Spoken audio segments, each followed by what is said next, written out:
गिबि गिबियावनो बड'लेण्ड बुब्लि आरो बड'लेण्ड रादाब खौरांनिसिम जोंनि गोजोनपुर गामिनि जेनेरेल आफादनि जानानै जोङो साबायखर जासिदों। नंगौ दिनै जोंनि गोजोनपुर गामिया 2000 मायथाइनिफ्राय दिनै 2025सिम हमनानै जोङो दिनै 25 बोसोर जोङो बारबाय। दा बेनिखायनो जोंनि गोजोनपुर गामिया 25 बोसोर आगान होनाय लोगो लोगो जों मोनसे रुफाथि मायथाइ दिनैनि बे समाव जोङो फालिदों सानसेनि हाबाफारि लानानै। जों बे हाबाफारिखौ दहाय फुंनि 8 बाजियाव लांगोना बेखेवनाय हाबाफारिनिफ्राय जागायनानै जोङो 9 बाजियाव बे रुफाथि मायथाइ फालिथायनि जों लोब्बा लाखिनानै जोङो मोनसे माहारियारि मोनसे बर'नि फिरफिला जोङो बिरहोबाय आरो बेजों लोगोसे जोंनि गोजोनपुर गामिनि गोजोन सान्थि आरो खौसेथिनि थाखाय जोङो फारौ जोङो बिरहोबाय आरो बेजों लोगोसे जोंनि गोजोनपुर गामिनि 2000 मायथाइनिफ्राय दिनै 2025सिम जाय जोंनि बिदा फंबाय बिब' बिनानाव बा जोंनि आदै मादै आबौ आबैमोनहा बे गामिखौ दाफुंनायाव बे गामिखौ दैदेननायाव बिबान लानानै जायफ्रानोखि बेवहाय रुंसारि जालांबाय आरो सोरबा जाय बिथांमोनानोखि बेवहाय मुंख्लं जालांबाय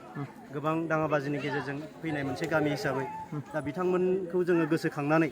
आरो बिथांमोना सोरगोआव जाहाथे आलो गोजोनै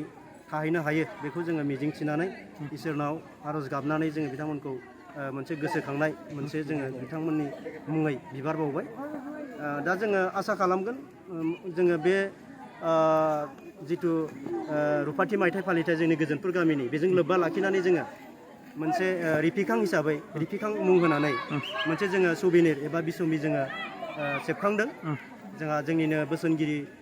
गोजोनपुर गामिनि मानगोनां रनिराम बसुमतारिनि सुजुगिरिनि मासि लानायाव आरो बेवहायनो जोंनि गोजोनपुर गामिनि 2000 मायथाइनिफ्राय 2025सिम डिटेल्स जोंनि गामिनि गासै रेकर्डफोरा बेवहाय फुरायै बेरखांसारदों आरो बेवहाय जोङो सेबखांनानै दिहुनदों। मानोना बेखौ जों बिनि थाखायनो दिहुननाय जादों जे बे जोंनि मोनसे नेरसोन, बे मोनसे रिपिकां महरै जोंहा थानांगोन। मानोना जोंनि उन जोलै फिउचार जेनेरेसनफ्रा जायफ्रानोखि बे गामिनि डिटेल्स रेकर्डफोरखौ इयुनाव गोनां जायो बा नागिरो बिथांमोना बेखौ बे लेखाखौ बोलाबानो बिथांमोना नुनो मोनगोन आरो मिथिनो मोनगोन। दा जों आसा खालामदों बेवहाय जोङो गुबुन गुबुन आसामनि जायगानिफ्राय जोङो फैनानै 2000 मायथाइनिफ्राय दिनैसिम 2025 जाबाय जे बेवहाय जोङो गामि खानानै थादों। दा बे गामि खानानै थानाय अबस्थायाव जोङो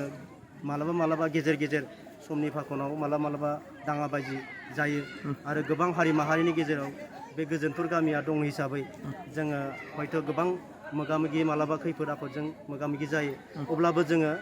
हार मानियाखै, जोङो थावरिनानै थादों जे जेरैखि जाया बेवहाय जोङो गाबथानानै जोङो थांनानै थानांगौ आरो बेवहाय जोङो न'खर खानानै गामि खानानै जों थांनानै थानांगौ आरो बेवहाय जोंहा गोबां मिजिं दङ, गोबां जोंहा आसा फारिनाय दङ जे बेवहायनो थानानै जोङो थैस' थांस' रायजो जागोन आरो बेवहाय जोंनि गामिखौ जोङो मोनसे मोजां अबस्थानि मोजां थासारिनि मोनसे गामि सोरजिगोन आरो बेवहायनो जोंनि गथ' गथाय फिसा फिसौफोरा जाहाथे लेखा फरा फरायनानै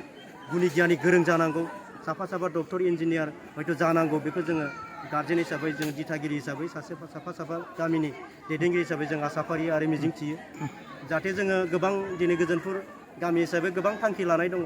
जे जि थांखिफोरखौ लायोबा जोंनि गामिफ्रा जौगागोन आरो जोंनि गथ' गथायफ्रा इयुनाव सोलोंथायाव जौगागोन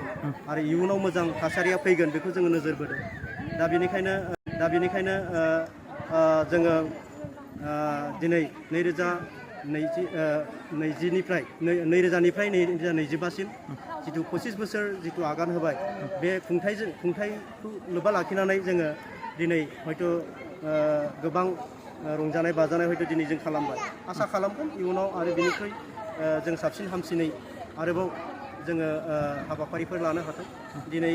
हाबाफारियाव जोंजों हांख्रायजानाय गोबां आलासि बिथांमोना बाहागो लानानै दिनै जोंनि गथ' गथायफोरखौ जोंनि फिसाफोरखौ मेहेरगोनां बिबुंथिनि गेजेरजों दिनै मोजां सुबुं जानांगौनि थाखाय, मोजां साफा बेक्ति जानांगौनि थाखाय जों मा रल लानांगौ बिनि सायाव गोबां आलासि बिथांमोना बाथ्रा बुंलांबाय आरो बोसोन होलांबाय। दा जों आसा खालामदों इयुनाव आरो बेफोरबायदि हाबाफारि लाबावनानै जोङो जोंनि फिसाफोरनि सायाव बिदि एडभाइसखौ बिदि बोसोनखौ जों मोनबावगोन बेखौ जों आसा खालामो। मोनथिनो मोन्दों जे बिटिआरनि जिथु 60टा गामि सोसननाय बेवहाय नोंथांमोननि गामियाबो सोसनजादों। दा बेवहाय मा फोरमायगोन? नोंगौ गोबां खाफाल गोनां होननानै जों बुंनांगोन मानोना बेवहाय जोङो 2000 मायथाइयावसो जोङो बेवहाय हादान हिसाबै जों हाबफैदोंमोन आसामनि खना खनलानिफ्राय फैनानै दा ओमफ्राय गेजेरावथ' जों गोबां बिदिनो बर'नि माहारियारि आफाद NDFB जेरै नङा होमबा ना दुलाराय बर' फरायसा आफाद बिदिनो गोबां जों मुभमेन्टफ्राव बाहागो लाबाय बा बिदिनो NDFB नि मुङाव गोबां खस्थ' मोनबाय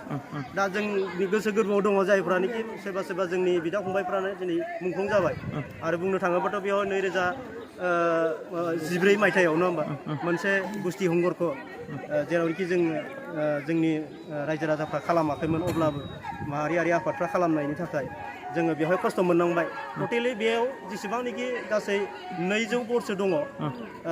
गोजोनपुर गामिखौ लाफानानै दा बेवहाय माने टटेलि माने 1 घन्टासोआवनो हयथ' जोंनि 14-15 बोसोरनि खामायनायफ्रा बेवहायनो माने सेवहांगार जालांदोंमोन सावजाजोबदोंमोन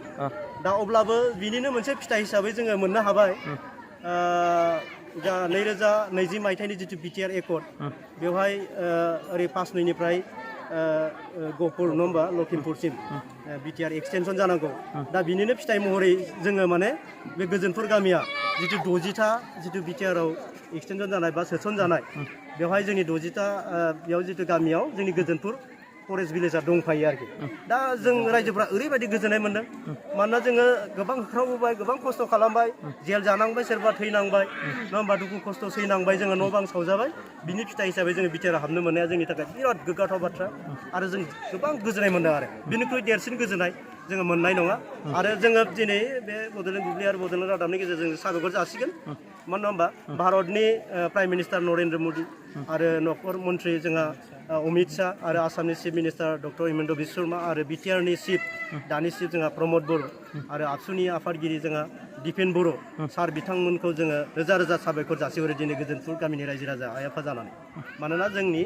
बे ओनसोलखौ BTRआव सोसननायनि थाखाय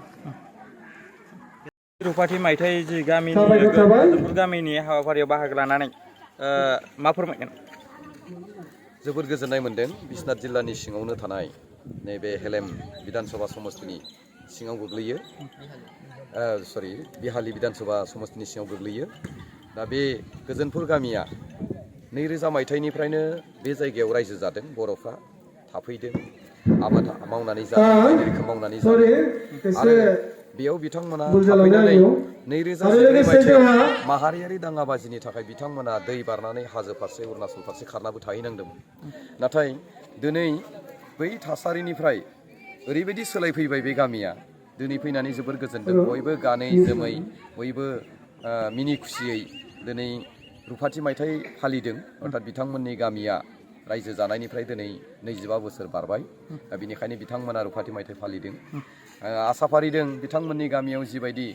मिनि खुसियै बयबो आलो गोजोनै गोरोबलायनानै गाजा गोमजायै जिबायदि साजायनायनि गेजेरजों आरो जिबायदि बिथांमोनहा जारिमिन रनसायदों दरफ्रोमबो गामिया बिदि रनसायोब्ला जोंहा बर' हारिनि थाखाय एबा जि जायगायाव रायजो जादों बिनि जारिमिना रोखा रोखा मोनसे समाव ओंखारगोन गोदो गोदायनि समावथ' माखासे खाम्फानि गेजेरजों जोङो दैजों थांफानाय हाजों फबजानाय नेरसोनफोरखौ जावनानै मोनोमोन दा दिनैनि दिनाव ओरैबायदि सुबिदा जाबाय अनलाइन खालामना दोनजोबनो हायो जाहाथे माबेबा मोनसे नेरसोना गोजाम जालांब्लाबो जिलांबाबो बायलांब्लाबो नैबे नेरसोना जोबनो थांला दिनै जोबोद डिजिटेलनि जुग जाहैबाय बिनिखायनो बे गामिखौ आसा फारिदों सोद्रोमै दं हिसाबै बिथांमोना माखासे हाबाफारि आरो मोजाङै मावबावगोन बे गामिनिफ्राय मोजां सुबुं जाहाथे उजिगोन जों आसा फारिदों डक्टर इन्जिनियारनिफ्राय लानानै गेदेर गेदेर अफिसारनिफ्राय लानानै समाज सिबियारिनिफ्राय लानानै बेयाव जोबोर मोजाङै सोलिगोन मानोना सुबुंफ्रा जोबोर सिजिलै दङ नांलाय खमलाय गैया लोंना जानानै गोदाव सोराव जानाय गामि नङा जोबोद मोजां गामि दा बेनिखायनो बिथांमोननि गामियाव जोंना बर' फरायसा आफादाव गोबां खामानि मावग्रा दंखायो गुबुन समाजनि हाबायाव खामानि मावग्रा दं फोरोंगिरिफोर दं जोबोद सोद्रोम गोनां गामि होननानै जों बिथांमोननो एसे सम नांबावगोन आरो साबसिन खालामनो थाखाय दा बेनिखायनो जों खावलायदों बिथांमोननि गामिया जा हाबाफारिखौ लादों जा जारिमिनखौ रनसायबाय बे जारिमिना जाहाथे आरो इयुनाव गोमानानै थाङा आनखि जेसेबां जारिमिन बिथांमोना रनसायलांबावगोन गामिनि थाखाय बेयो आरो साबसिन हामसिन बयजोंबो खोनासंजानाय बे आसामाव बर' माहारिनि गेजेराव बिटिआरआव नैबे बिटिआरआव हाबनाय गामि बिटिआरआव जाहाथे जारिमिन रनसायनो हायो बिथांमोना आसामनि मुं लाबोनो हायो भारतनि मुं लाबोनो हायो बुहुमाव जाहाथे गावनि नैबे गामिखौ मोनसे समाव आदर्श गामि होननानै गुबुन सामलाय बिफानफोरजों बा एडमिनिस्ट्रेसननि गेजेरजों आफादफोरजों अनसायजायो बेखौ जों मिजिंथिदों এটা ভাল ঘোষণা বঙাইগাঁও মেডিটেক এলাইট হেল্থ ইনষ্টিটিউটৰ 2025 আৰু 26 বছৰৰ DMLT laboratory technician X-ray and imaging technician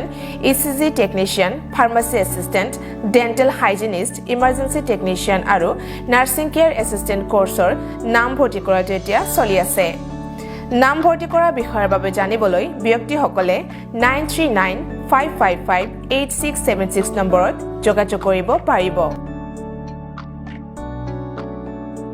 मोनसे गोजोनथाव फोसावथाय बङाइगाव मेडिटेक एलाइट हेल्थ इन्स्टिट्यूटआव इंराजि बोसोर 2025-26 मायथाइनि थाखाय DMLT laboratory technician X-ray and imaging technician ECG technician pharmacy assistant dental hygienist emergency technician आरो नार्सिं केयार एसिस्टेंट कोर्सनि मुं थिसननाया सोलिगासिनो दङ